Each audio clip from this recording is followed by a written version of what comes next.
This is the place of the long wind, or so it was called by early men who crossed these barren wastes. An area apparently at the bankrupt end of nature's bounty. A place of incessant sun, wind, and sand. The bed of a lake that rarely has water. An area shunned by men and avoided by most forms of life. A place of largely unexplored potential, until fairly recently in man's history. How long ago man may have visited and warily retreated from this hostile environment is not known. The railroad came through the valley in 1856, and the first permanent settlers began to arrive in the following years. But not until around 1910 did any homesteaders venture to the edge of the lake itself. There, on the north edge of the lake, a family named Coram took out a claim and established a well. They found water at only 19 feet, and the growth of their community followed. They called it MUROC, Coram spelled backwards. Mrs. Effie Coram Pelton recalls her place somewhat nostalgically, for MUROC is now the site of Edwards Air Force Base, California. I'm standing on the original homestead. Soon after we settled, others came in and settled around us, and the town of MUROC was formed. We raised White Holland turkeys and Plymouth Rock chicken, and where you see the Edwards hangar was once our alfalfa field. The Army first took a military interest in the lake in 1933. Lieutenant Colonel Hap Arnold was in charge of March Air Base in those days and sent out a detail to place bombing targets on the lake. This was probably the best use for the area that anyone up till then had figured out.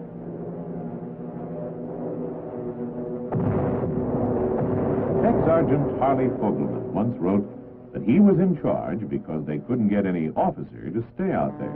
They'd just take one look at the place and take off again without shutting off their engine. Meanwhile, the area of the lake continued to be a favorite location for movies. The desert cavalry and the cowboys and Indians fought countless engagements through the sand and sage. The continuously clear weather, barren location, and proximity to the Los Angeles area, the same qualities that were to later make it valuable to aviation, recommended it to the Hollywood movie makers.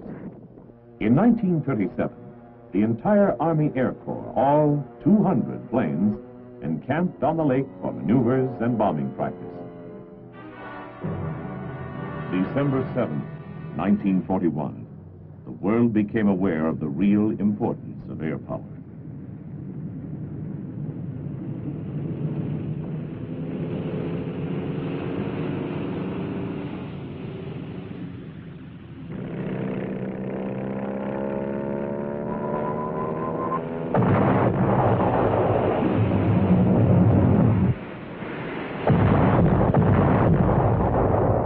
And here, on this dry lake, far from the harbors of Japan, B-24 crews practiced their skill on the only Japanese cruiser to be grounded this far from Tokyo, the MUROC Maru. And with the frequent desert mirage effects, this target sometimes looked pretty realistic. During those same grim wartime years, a fabulous development which was to shape the future of MUROC was being born in shrouded secrecy back in Buffalo, New York. There, in a secret design room, hidden above an automobile agency, a radical departure in aircraft was planned by Bell engineers. Downstairs, business went on as usual, camouflaging the real business at hand. Upstairs, the details of America's first all-jet airplane were feverishly worked out. The airspace around Buffalo was far too easily observed to test such a craft.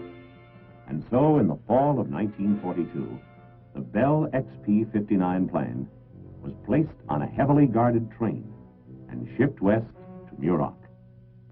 The security precautions even included a dummy propeller to confuse onlookers. The MUROC Air Base is remembered by many airmen of World War II. A bewildered young Private Zaccardi, who got off the train one night, would have special reason to remember it.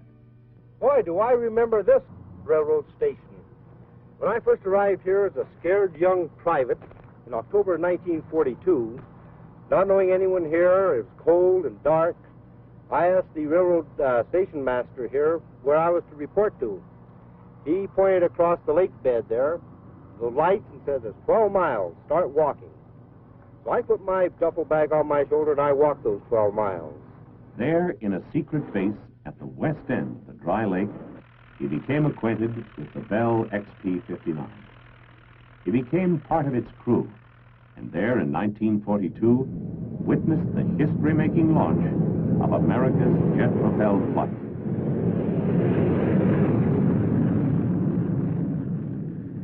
Since then, a lot of history has been made here at Edwards Air Force Base. We have had numerous test aircraft, odd ones, such as the X-13, the XB-70, the YF-12A. We've probably had more test aircraft here at this center and seen more different shapes than probably any place in the world.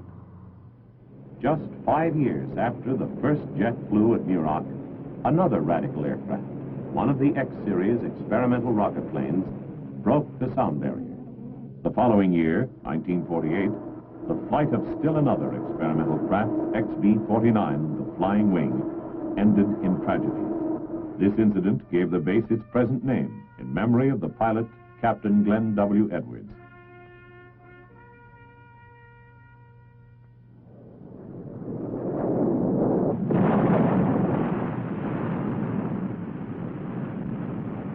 A whole new generation of fighters, bombers, and transport aircraft were tested for the Air Force at Edwards Air Force Base in the years that followed.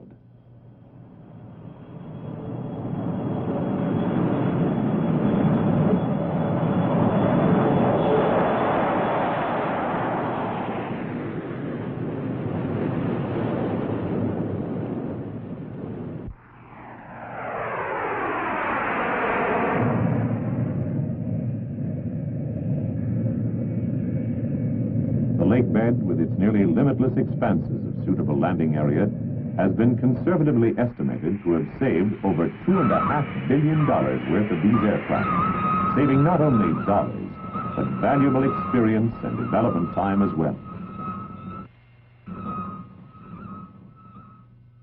One of the growing group of young pilots who cut his teeth on flight testing, Major Robert L. Stevens, worked on the development of the F-86 and later the F-102.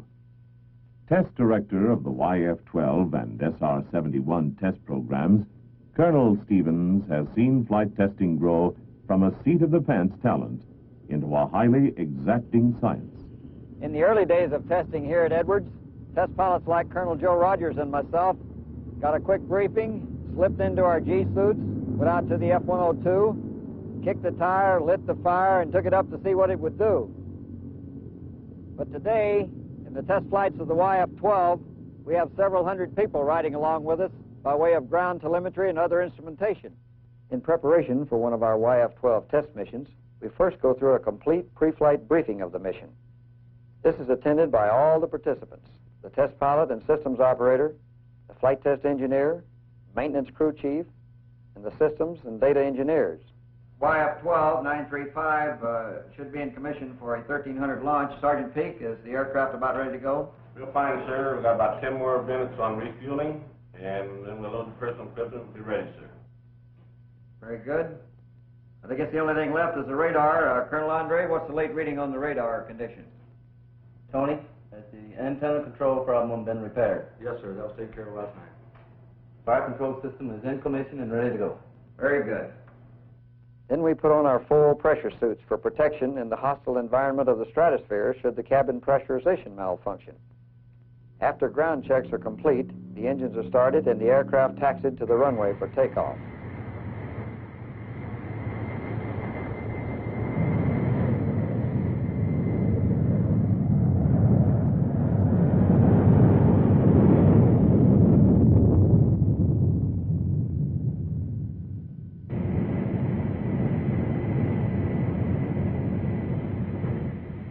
The test mission is flown exactly as briefed, so that it can be monitored by the engineers and technicians with fewer surprises as far as what is about to happen. If, however, some in-flight emergency or unscheduled occurrence does take place, the in-flight and ground data systems will tell the entire story and can be very valuable to supplement the comments by the test pilot on just what occurred.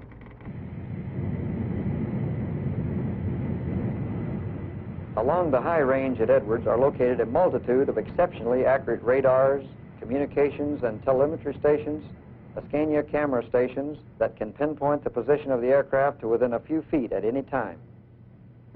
During the flight, lasting about an hour, the YF-12 will cover several states and cruise at speeds of over 2,000 miles per hour and altitudes over 80,000 feet.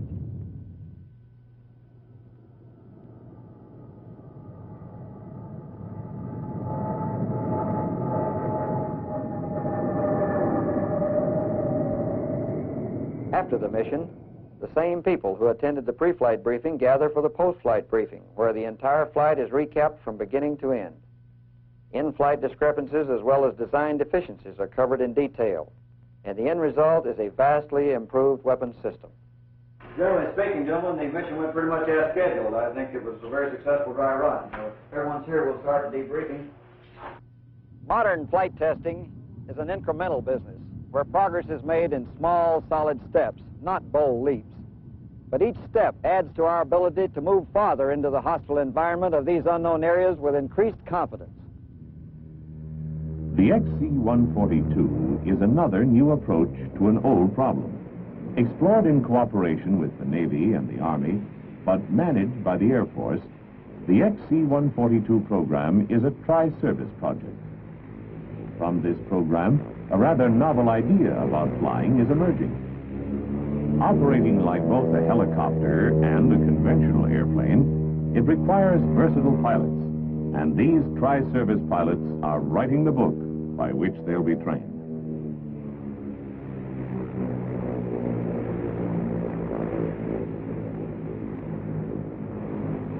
One estimate is that our knowledge of V-STOL flight today is like our knowledge of helicopters in the late 30s, and that similar progress can be expected both for military and commercial applications.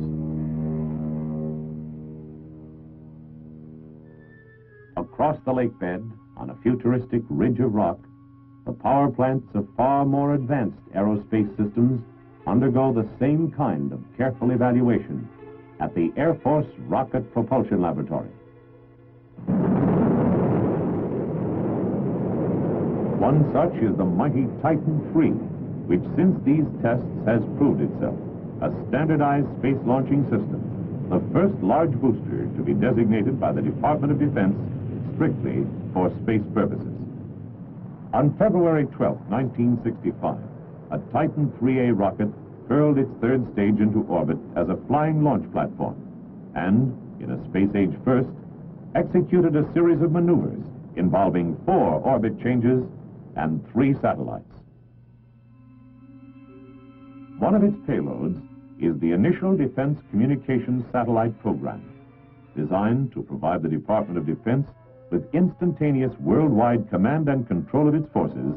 The system is comprised of up to 24 satellites, which Titan IIIC can deploy at the rate of 8 per launch. Now the silent stands of earlier programs stand as mute monuments to progress. Changing needs dictate ever more exotic systems and larger thrusts, and so the roar of power from the Rocket Propulsion Laboratory echoes across 1,000 square miles of desert.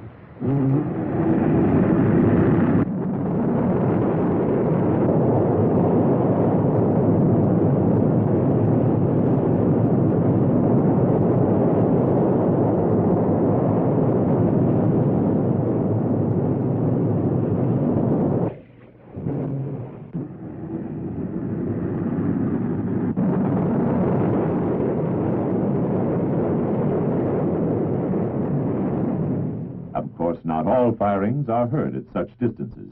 Some rockets are in work, developing as little as 1/10 of a pound of thrust. This is just the right amount of push to maneuver a man or an entire spacecraft a delicate few feet in the vacuum beyond the Earth's atmosphere. Behind any such specific application, however, there is always a foundation of exploratory development. From this comes theoretical assumptions that must themselves be tested before actual hardware systems are designed. Young scientists are collaborating on such problems, synthesizing fluorine-containing compounds, for example. Theirs are feasibility studies, anticipating the propellant needs of future systems with a thorough and systematic analysis of a large family of compounds. Here, as in the rest of the testing business, painstaking comparisons are made between the theoretical behavior and actual performance of each sample. Small increments of information add to the sum total of man's understanding of things unknown. Thus, the beginning of rocket flight in this X-1 was also not the end achievement, but only the beginning of a whole new series of questions which led straight to space. These changing requirements are seen in the experimental vehicles that fly from NASA's Flight Research Center at Edwards Air Force Base. The X-15 has been building an impressive series of records as it reaches higher and faster. But its records have not been the real goal. It is a product of the Air Force, NASA, and Navy cooperation. Its real mission has been a quest for knowledge, and it has been called by some the most successful research airplane ever built. Many of its complicated systems will have application in tomorrow's supersonic and hypersonic aircraft and in spacecraft.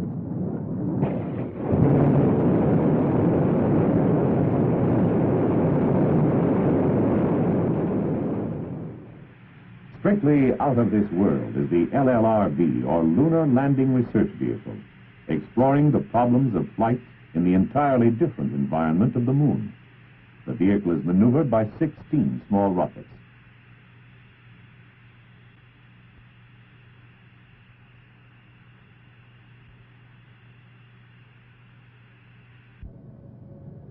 Another Air Force project, a little closer to early application, is the XB-70. Time and distance throughout the world will be compressed even further when airliners that have grown out of this research plane join the commercial and military airfields.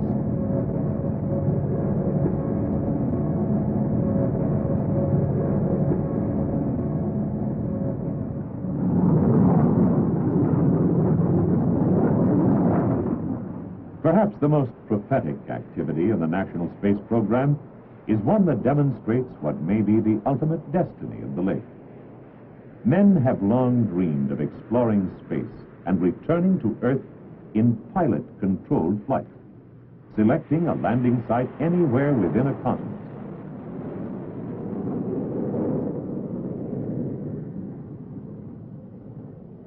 A man close to that dream is John Reeves, an inspector on the M2F2 lifting body program. He is a practical man who knows his bird from the bones up. Every item has had to pass his scrutiny in the assembly. It's a far-out idea of building an experimental vehicle to fly back into the atmosphere from space. But he's used to working on visionary programs. He worked his way through the X-15 program from drawings to breaking world's records. He's used to working with the men who conceive and design the craft, and with the pilots who take them out to meet the moment of truth. Used to sweating out the missions and the careful rehash of the data and the modifications that inevitably come out of post-flight analysis. He's contributed his share of ideas to the growth of his birds and feels a special kind of relationship when the mothership cuddles his fledgling under its wing and heads for the runway. But this latest fledgling is something special, controlled by reaction jets in the upper atmosphere, but behaving more like an airplane in the lower and thicker air. A bird whose nest is on the lake, whose success could possibly influence the entire future of man's flight through space and return. Since the early days of high-performance testing, the professional requirements of the specialized vocation of test pilots has been recognized and pursued here, where the testing programs themselves were located. One of the young pilots attracted to this exacting and exciting career in the early days was Captain Chuck Yeager. He left his first mark on history back in 1947, when he broke the sound barrier in the Bell X-1. more record-breaking achievements followed. Years later, as Colonel Yeager, he was the first commander of the Aerospace Research Pilot School. His successor is a flying scholar, Colonel Buchanan, the first Air Force PhD in astronautics. You know, we're turning out an entirely different breed of pilot here at the school. These guys will be working on programs all the way from the surface of the Earth to space. In fact, they'll probably be flying vehicles that are unheard of today. They come from all branches of the services, from industry, and from several foreign countries. Several of the graduates have already become astronauts, and many more will. It's a demanding discipline, requiring the utmost in aptitude and academic preparation. Many candidates come with advanced degrees. The hardcore curriculum includes such fundamentals as aerothermodynamics, astronomy, computer theory, bioastronautics, and flight mechanics. Practical experience with actual flight problems comes the hard way, in the cockpit of a fleet of specially modified test aircraft, like the reaction-controlled NF-104. But even more unique is the space flight simulator. In its cockpit, the pilot can experience all the sensations of space flight, except weightlessness. Blast-off, orbit, rendezvous, and recovery. The full mission can be practiced in this imaginative instructional system by use of the tremendous resources of computer programming. The problems are realistically programmed into the system by the instructor, who can supervise the student cockpit by means of a duplicate display of instruments and a closed system television monitor. Rendezvous and docking displays are also fed into the system by television. The cockpit realistically duplicates the instrument displays and controls of spacecraft, the views of the world outside, and the noise, heat, and vibration experienced on an actual mission. Here, students can practice the solutions to problems in a fully recoverable situation, and the memory core of the computer can call up every trick in the book. Captain Jeffries is by now as much at home in orbit as he is in the local traffic pattern, although he has never actually lifted off. His problem on this mission is rendezvous and docking. I've got you closing at 1 foot per second. You probably ought to start a maneuver up to align your axis with that of the target. Raj, closing at 1 foot per.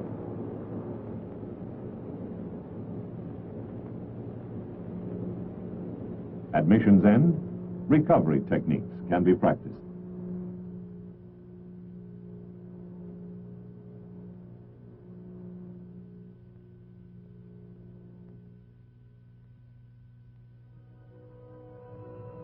This tiny patch of earth, a barren scar on the changeless face of the desert, has been witness to more technological change in the lifetime of present man than perhaps any other spot on earth. It is events such as these that have given Edwards Air Force Base its special character. Its future destiny is to continue to play a vital role in man's quest for knowledge, a quest that leads man farther toward the unexplored. Ad Inexplorator, the motto of the nation's window on the aerospace world of tomorrow.